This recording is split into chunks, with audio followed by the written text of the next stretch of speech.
Startuprad.io, your podcast and YouTube blog covering the German startup scene with news, interviews, and live events.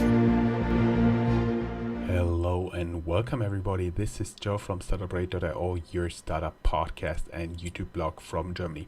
Once again, I'm here in Frankfurt in my study and Christian is there in New York. Hey Christian, how you doing? Yeah, I'm doing great. And from New York, from my cave. And apologies because there's construction in front of my building, so probably this will interfere with the audio every now and then, but it should be fine.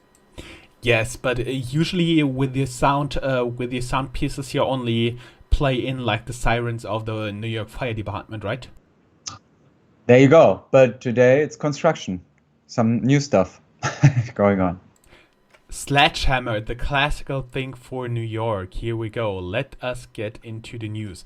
We are bringing you the October news. This recording was done on 28th of October 2019, just 3 days before Halloween, which is more and more celebrated here in Germany. And once again, knowledge you wouldn't have to have. Find the hosts here. You'll find down here in the show notes a link to our website www.startuprad.io/ and all the text. You'll find it down here, and there you'll find all the links, all the text, everything we talked about, and you can follow up. Sponsoring message. Startups.observer supports this program. Startups.observer is like online dating for startups and investors. It's by far the easiest and most efficient way to research potential investment candidates or look for potential investors. Learn more here. Housekeeping, time to brag. We are in the process of setting up sub-podcasts for special interests. Main reason is we have so much content and we just try to keep it on Startuprad.io as well as on the special interest podcast. They'll be audio only. They'll be available on Google Podcasts, iTunes, Spotify, and so on and so forth. And you'll only find specific content from the Startuprad.io channel there. For example, FinTech Germany by Startuprad.io is already online and joined the more than 2,000 people who already subscribed there. We just got the approval of our channel Security Sutra by Startuprad.io, which covers, as you can guess, cybersecurity. There'll be more. We are in the process of setting up Deep Tech Germany as well as Blockchain Germany by Startuprad.io. They are all intended to our audience which wants to keep up only on certain topics. And Christian, I do believe you have some stuff on the ecosystem, right? Yes, there's a lot of things going on with the ecosystem this time around. And we found a couple of articles talking about the growth and maturity of the European startup scene. For example, on a website called Sifted, which is backed by the Financial Times, and the address is sifted.eu. It's a new media site for innovation and entrepreneurship in Europe. And there we found an opinion piece making the point that there are now 15 times as many 1 billion plus euros tech startup as there were a decade ago, but also saying that that the cities in which those startups are based need to connect better in order to be able to compete with the Silicon Valley or other places in the world which are considered hot spots of entrepreneurship. To give you one quote out of the article, it says, tech is a huge growth engine for Europe. The average venture-funded European startup with more than 10 million euros has grown by 25% since 2013, in contrast to the European economy's whole growth of 1.7% in the same period of time. The number of professional developers across the continent is growing at 5.7 million and rising. It outweighs the United States by now, which has around 4.4 million and remains static year on year. The ecosystem is set to expand even further over the next 12 months. Cities with active tech communities like Warsaw and Vienna are expected to join the established tech hubs such as Berlin, London, and Barcelona, and the number of high-quality ventures they are birthing. If Europe wants to stay ahead in today's world, it must embrace the tech world, is the bottom line there. Top 50, EUstartups.com came up for Ada Lovelace Day with a list of Europe's most influential women in startup and venture capital space. More than a dozen from GSA, Germany, Switzerland, and Austria. You can see the full list on EU Startups, and in the show notes, the ladies we like to mention. Just here two, Lea Sophie Kramer, which will be part of our news companies down there in the show notes, and Maria Penanen from Frankfurt, who is the co-founder of Accelerator Frankfurt. Hang on, here is the button. Back to you, Chris.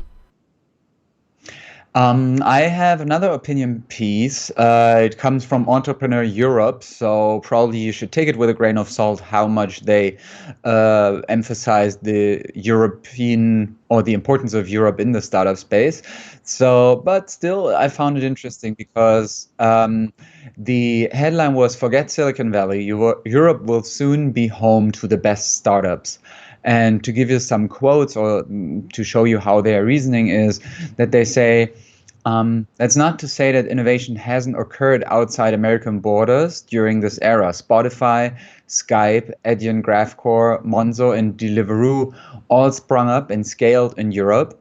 However, these global success stories have done little to change the consensus that America is the birthplace of best tech. It's stateside companies who still hog the limelight, set the PR agenda, and dominate our consciousness. For many, it's hard to see beyond the stars with US stripes, yet we should be very wary of letting the Silicon Valley mythology continue to cloud our perspective, as it's a worldview which is becoming rapidly outdated. While there's no denying America continues to play a huge role in developing the tools of the future, other geographies are giving our American cousins a run for the money when it comes to building radical new technologies. And then just to give you some numbers that are quoted here, alongside a booming market for continental fintech and fashion tech ventures, GovTech is another prime example of where Europe is set to reign supreme. From contactless donation devices for homelessness initiatives, messaging apps for doctors, or data protection bots, GovTech focuses on helping public sector services work better. And it's one of the most rapidly growing sectors in technology, currently valued at around $400 billion globally and said to be worth 20 billion pounds in 2025 in the UK alone. And that means it's already 25 times the size of the law tech sector. And what I found interesting about this in general, end of quote, what I found interesting about this in general was that it seems to me once again as if Europe is more considered to be the hotbed for B2B solutions, for probably a bit less glamorous solutions, whereas most of the companies we see coming from the US are more consumer oriented, but that's probably not where most of the money is. 10 things Europe's VC managers are talking about via European Investment Fund. To give you some background, the European Investment Fund, EIF, was established in 1994, is a European Union agency for the provision of finance to SMEs, small and medium enterprises, headquartered in lovely and little Luxembourg. Their top 10 points, and we just give you 2, and you can find the rest on the website via the link. 3/4 of VC managers are targeting AI and machine learning, and Germany is growing in popularity. Who would have thought that a few years back? Yes. Another article we found comes from Quartz, well-known tech or new tech website, and Quartz was looking at the so-called neobanks, meaning companies like the German N26 and Revolut, which aim to be some kind of like Amazon for finance, but which are also often heavily criticized. So the article makes the point that neobank valuations might bubble up, but investors are already thinking about even better bets in fintech. For example, based on current valuations and recent funding rounds, it's clear that there are still plenty of smart people who see immense promise for neobanks in the West. 18 of Europe's biggest fintechs are now valued at more than $1 billion. But there are also already companies who help traditional institutions make more money and found their way in the found their market. Now I should be back. I'm back. There was a little tech issue. I'm sorry. For example, I was talking about companies who work more in at the back end of things. For example, Mambu, which provides the software in the background as opposed to the so-called neobanks. With the classical banks, this is called a core banking system. Now we are at the hubs. Frankfurt, Rhine-Main, IPOs, yes, plural. Mindspace, biotech listed at Nasdaq, raising 141 million euros. As of recording the news, the share price increased from above 14 USD at IPO to above 17 US dollars. And TeamViewer shares open flat after Europe's biggest IPO of the year, wrote Reuters. As of recording the news, the share price decreased slightly from above 25 at IPO to slightly below 23 euros per share, but nonetheless, this was the biggest tech IPO in Europe and it was located in Frankfurt. Talking a little bit more about Frankfurt. Frankfurt-based Thinksurance raised 13 million euros from 8 Road Ventures for the commercial insurance platform. Thinksurance offers a platform to search, compare, and conclude the right insurance for businesses. They have been formerly known as Gewerbeversicherung 24. Very lovely German word. After bad news, exit of the CEO and co-founder, controversial Sebastian Diemer. Heartbeat Labs, one of the investors carving out the research from the company, the remaining bits of Pharmaco are now sold to Canada-based Agraflora.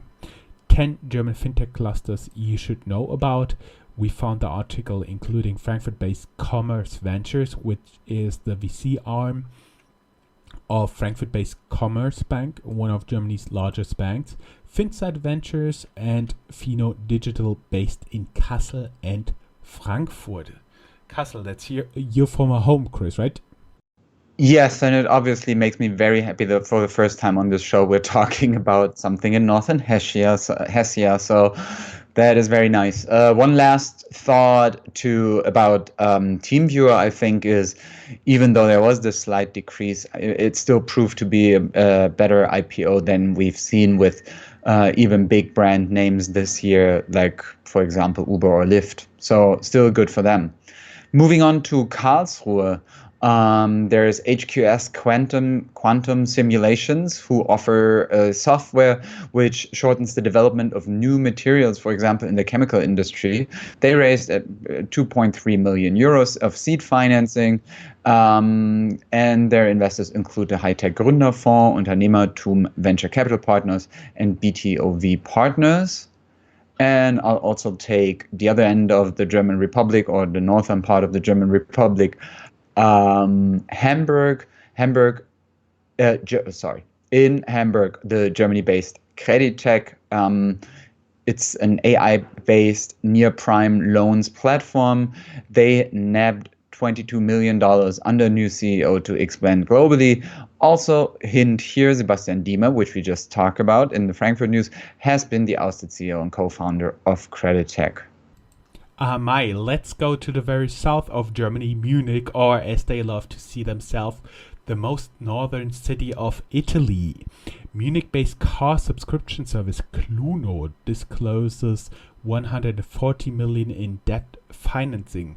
TechCrunch writes 2 asset-backed financing deals totaling 80 million were signed recently, adding to 60 million of debt previously secured, i.e. it's not all entirely new money. Separately, the company raised 25 million euros in equity financing in a Series B round in February, led by Vala Ventures, the US-based venture capital firm founded by Peter Thiel. Others participated are Acton Capital Partners and Atlantic Labs, which both backed Cluno's Series A round. It brought the total equity raised by Cluno to 32 million. And I assume Chris wants to do the ecosystem. Yes, we're moving on to the ecosystem. Software companies are now attracting higher multiples than we can figure out. It's a good time to go public, and we're still not seeing enough liquidity to begin to clear the unicorn roster. It's concerning. That is a quote from an article at Crunchbase News. It's about the Airbnb plans to have an IPO in 2020. And they labeled it or headlined it with a reminder of how many unicorns still need an exit. Then the top 3 of e-commerce in Germany, the whole e-commerce in Germany is around 14 billion euros. No, sorry, that's wrong. The top 3 had a revenue of 14 billion euros last year. That means the online sales of Amazon, Otto, which is a pretty legacy German catalog retailer, and Zalando, which is probably Germany's Zappos, they account for 41.4% of the country's top 100 of biggest online retailers' revenue.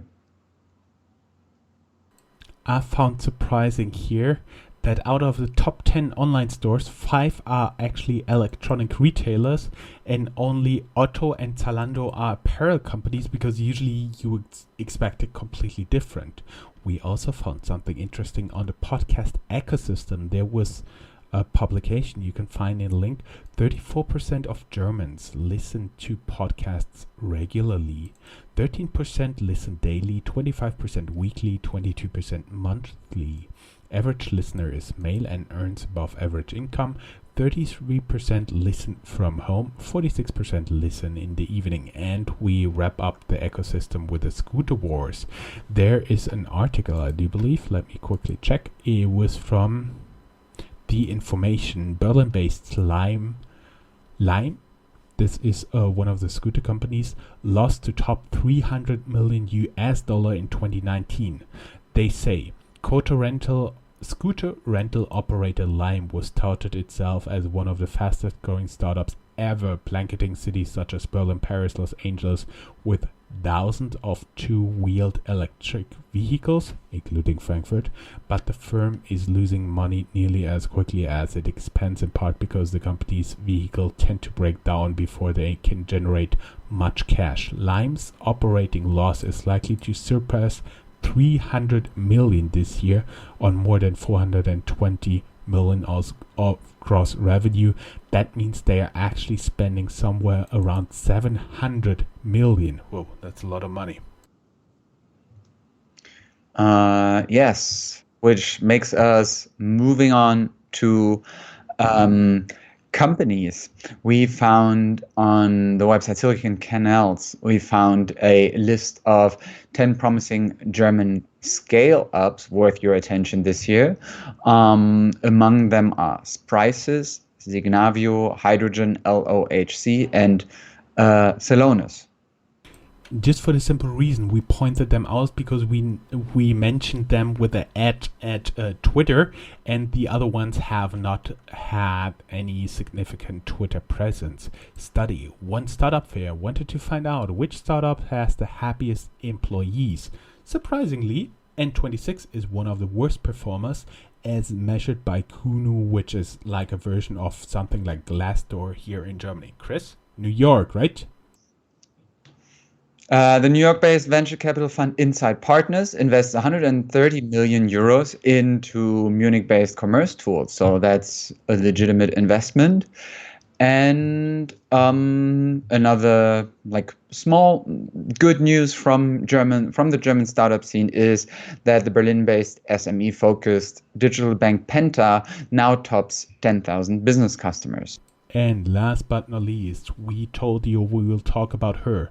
Amorelie founder Lea Sophie Kramer leaves the company Amorelie, with she achieved a classy image for sex toys. The company was bought 2013 by ProSieben Sat.1, where ProSieben and Sat.1 are two of the biggest privately owned media houses, TV stations, for approximately 100 million euros.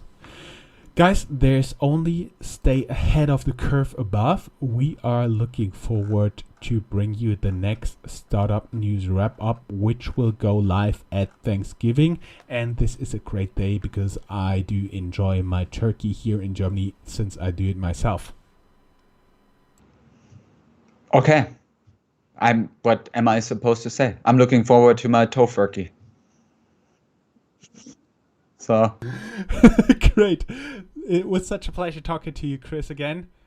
Thank you very much, and looking forward to see you next month. Bye-bye. That's all, folks. Find more news, streams, events, and interviews at www.startuprad.io. Remember, sharing is caring.